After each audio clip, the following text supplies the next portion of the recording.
Hi there, my name is Kronenberg and welcome to my channel. This is a film review of Father of the Bride. It's a comedy, it came out in 1950. It's rated U. An hour and 32 minutes. Amazon is 4.4 out of 5. IMDb is 7.1 out of 10. Read the IMDb one. The father of a young woman deals with the emotional pain of her getting married, along with the financial and organisational trouble of arranging the wedding. So the director is Vincente Minnelli, who did American in Paris. Producer was Pandro S. Berman, who did Top Hat. And music was by Adolf Deutsch, D-E-U-T-S-C-H, who did The Apartment. The cast, well, I picked the main ones, obviously. We have Spencer Tracy, who is Stanley T. Banks, who's in Inherits the Wind. Joan Bennett, who is Ellie Banks, who was in Scarlet Street. Elizabeth Taylor, who was Kay Banks, who was in The Taming of the Shrew. And Don Taylor, who was Buckley Dunstan, who was in The Savage Guns. It was filmed in MGM in California and All Saints Episcopal Church in California. And MGM apparently gave Elizabeth Taylor a wedding gift of a one-off wedding dress designed by Helen Rose, a move also designed to promote this movie. So there we go. So it was a request. Somebody requested this one. They wanted the original one, so here it is. I didn't actually know there was an original. It's like anything, you don't realise that most of the films that come out these days have actually already been done. But there you go. The music on the credits is nice. It's happy. There's kind of trumpet going on. And it's a rental, so there's no way you can really get it for free, if you know what I mean. But I paid, £3.50 or something like that, and it was like, yeah, I don't really mind. And apparently it's based on a book. I was reading the credits and I thought, oh, it's a book, so I might be curious to have a look at. Now it starts with what looks like to have been one hell of a party. You know, there's food and plates everywhere, tables well used, and our father sitting in a chair, about to tell us about something. About the weddings, obviously. And I love how he explains all about how your daughter can turn from a thing at knee height to marriage. It seems like it was only 3 months ago when the storm hit, apparently. And as usual, the house is massive. I wish my houses were this big. So they're having dinner with Kay, mum and dad. Talking about, apparently one of the brothers was like 19, one of the sons. And they're talking about that 19 is too young for a boy to marry. And Kay says, Buckley says it's fine.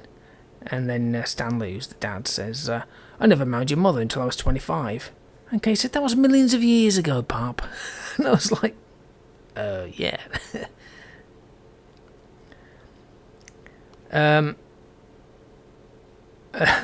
So obviously it's going down well. So they've just had an argument. Kay's literally talked non-stop about Buckley all the time, all about what he does, his hobbies, how they met, his surname, the family, you know, that sort of thing. Anyway, so like I say, they had a bit of a kicking off. So Kay storms off, so Stanley goes off to mend the bridges. So he's like saying, oh, come on, kitten, I'm alright, you know. And she's like, oh. And she says, I love him already. And then Kay sort of smiles and thinks, thanks, Dad. And he goes, what did you say his surname was? And she goes, oh, Pop. And then goes running off crying. And I just thought that was classic. It's like, what was his name again? Poor Ellie. So Stanley woke up at about 2 a.m, started ranting about Buckley. Then he turned over and slept, and his narrative, because he's like speaking in the narrative, not narrator, the narrator, as it were, is him talking. And it says it's amazing that when you get someone else to worry about stuff, you stop worrying, and then he just basically just sleeps all night, and she doesn't sleep a wink. It's just complete opposites. Like, yeah, I can sleep like a baby, and she's like, oh my god, I couldn't sleep at all. I was too busy thinking about it. Now the parents of Buckley are fairly flush, to say the least. And it was kind of funny watching them get together and how they talked about their kids and having a couple of drinks and stuff. It was quite, you know, how to be nice to people you don't really know that well, that kind of thing. Bloody hell. So they seem to have booked an orchestra as well as loads of stuff. Now this, I thought it was a receptionist. It turned out to be like a wedding planner kind of thing. But anyway, so the receptionist goes over the invites. So with him, with Buckley, and he says, not Buckley, with Stanley, and he says, yeah, okay, so I need to think of the cost. She goes, okay, 572 at the church. And he's going, well, at the receptionist, not the reception thing. Says, okay, she goes, 572 at the church, but only 200 at the reception. He was like, bloody hell. He says, how much is that going to cost? And she says, $3.75. And he was like, okay, cool. A head. It's just like, what the hell? So the cake's like $400. Now this wedding planner is someone that caters to palaces. So of course, both Stanley and Ellie, kind of, and also the wedding planner, kind of realised that this wasn't going to go down too well. It's like, yeah, you know, it's like, oh well, we have these kind of houses, we have this kind of thing.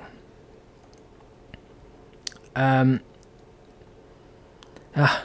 in the days, so years and years and years ago, back in the dawn of time when dinosaurs ruled the earth, when you get married, you'd have like a wedding list, and you just sort of buy things off this list, like a vase or, you know, some glasses or whatever it is, usually because they haven't got a house. Whereas nowadays everyone just gives them money, which is a bit shit, I think, in my mind. But so that they were absolutely overjoyed when they got this wedding gift, which was this tray. They're like, oh my god, it's a tray. I didn't think they had the list, but they were just getting it. But it was quite enjoyable just watch them going, oh, this is so exciting. And then there was this wedding rehearsal.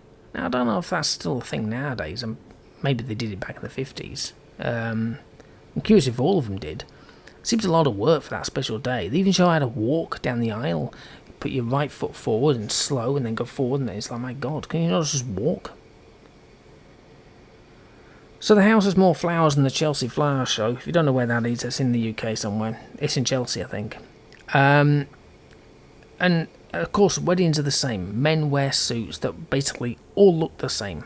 Women wear dresses that are completely different. Not the bridesmaids, obviously, but you know what I mean. So again, Stanley's doing the narrative of the thing. So he's doing it all the way through. And he's at the wedding. Stood there with Kay about to go down the aisle. And he says, Kay overwhelmed me. She waited for the proper moment with the calmness of a general watching his forces deploying to battle.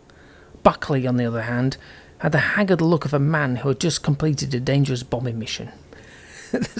In fact, the image that I stole for Buckley, or put for Buckley, is that look. That was the look. Back when throwing rice at newlyweds was okay, not to worry about getting in the eyes, birds keeling over, whatever issues it is these days that have with rice. But yeah, it was a good film. I really liked it. I thought it was good. It's a U, so you're not going to get any swearing and stuff like that. It was jovial, it was enjoyable. There were parts when I was cracking up. It's wholesome, as it were. Anyone can enjoy this, no matter what, even if you don't really like weddings. The wedding's not really that much. It's all to do with the part before the wedding, if you know what I mean. I haven't seen the remake with what's his name? Is it not Peter Sellers? Is it Steve Martin? Is it? God knows. Whoever's in it. I haven't seen it, so I'm curious. I'll probably end up reviewing it at one point, but the original, awesome. So I'm going to give it an 8. No, not that, sorry, a 9. Believe it or not, I'm going for a 9. Anyway, hopefully you've enjoyed watching and listening to this film review of Father of the Bride. Please subscribe to my channel. I've got plenty of other film reviews. I've done some black and white, so you might be able to find some more that you like and think, well, that's interesting. I like black and whites. Give me a thumbs up if you liked this video. Leave a comment below. Have you seen this film? Did you like this or the original or whatever? Okay, well, thank you and goodbye.